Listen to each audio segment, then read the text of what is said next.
Hello again, this is Luke Smith back with another video, and today I'm going to show you how to use the touch sensor and ultrasonic sensor with your spike prime robot. So for pretty much all of this lesson, we're going to be in the sensors category here, using either these two blocks.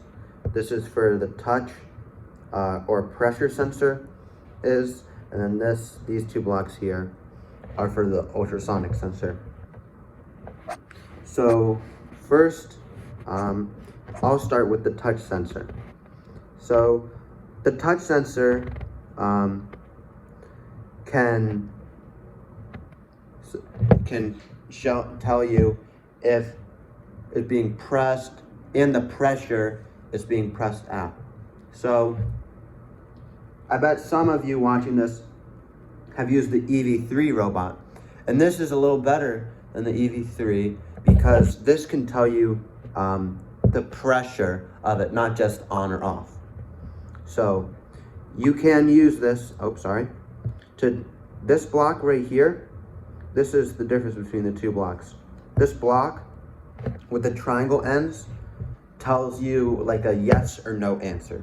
So if it's pressed, that's yes, not pressed, yes or no. There's no room in between.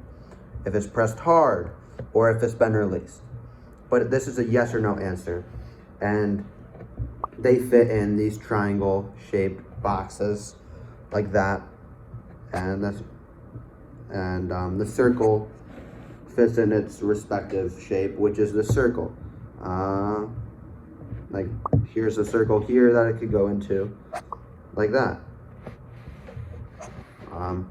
And so those shapes are helpful because since this gives it as a yes or no, and I'll get to this later, this gives it as a number, you won't have to worry about it not like interacting correctly and not working. So this circular block here, this is where the spike excels over EV3 for you, those of you that did it, and this tells you how much it's pushing on it. So for example, if you push the tip all the way in, that would read 100%, and if you're just barely pressing it, it's 1%, and anything in between. So it tells you how much you pressed, and it also tells you the newtons, and newtons is just a measure of the force that is pressing it. So a higher number of newtons would be the same as a higher number percentage, and that's more force, and then vice versa. And so that's the touch/pressure sensor. And now I will go to the ultrasonic sensor, which is a little bit similar to the touch sensor. But whereas the touch sensor has to physically come into contact to tell you where you're at, the ultrasonic sensor can measure the distance without even needing to be there in between your robot and the wall or a mission model or something like that. And so this, much like back in our operators here, less than, greater than, equal to, you can choose whether your robot will look for being closer than, farther than, or exactly at a certain distance. So you can do it in centimeters, inches, or percent. And this gives a yes or no answer. And you can tell that by the triangle tips. And so it's either yes, it is closer than 15 centimeters, or no, it is not closer than 15 centimeters. Whereas the circular one, again, much like the touch sensor, gives a number answer. So it can read the distance in centimeters, percent, or inches, like that. And I find that when trying to stop your robot, it's best to use the triangle shaped ones, like this and this, because they fit very well in a loop like this, because your robot will keep going or follow the line or whatever is in that loop until this happens. So until it gets closer than 15 centimeters or until the sensor is pressed. For example, if it runs into a wall or if it gets within 15 centimeters of a wall. And so that's an example of how you could use these triangle-shaped ones.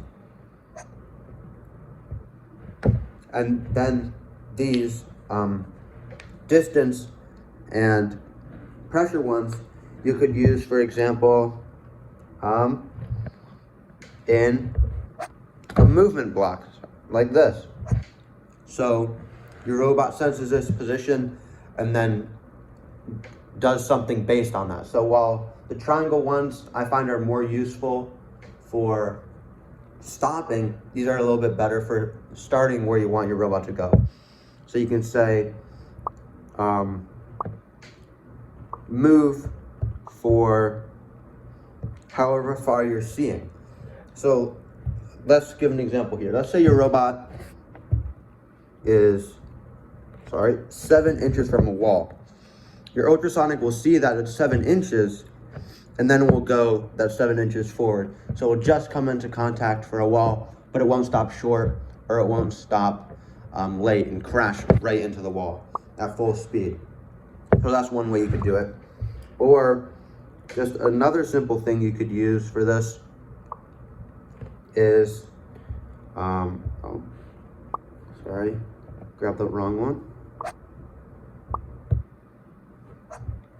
If you're in between a wall, like say in the same example, and you were 4 inches away from the wall, what this would do, it'd read 4 inches in this light blue, divided by 2, which is half, right in the middle, and then your robot would move half the distance. So in this case, this little simple thing here would drive your robot to halfway in between where it was and the wall. And it will always go halfway, because this is giving you the most accurate information on where your robot is. And similarly, you can do the same thing for pressure.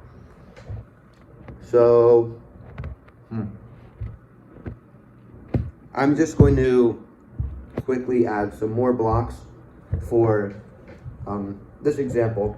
And the way to do that is at the bottom of the far left side with the circles of the categories, there is the two like block looking icons with a plus, and you can add all these extensions. I just added more movement, but a lot of these other ones are helpful as well, like more motors, more sensors. And in this case, you could have it move for a power. So since this really handily uses newtons,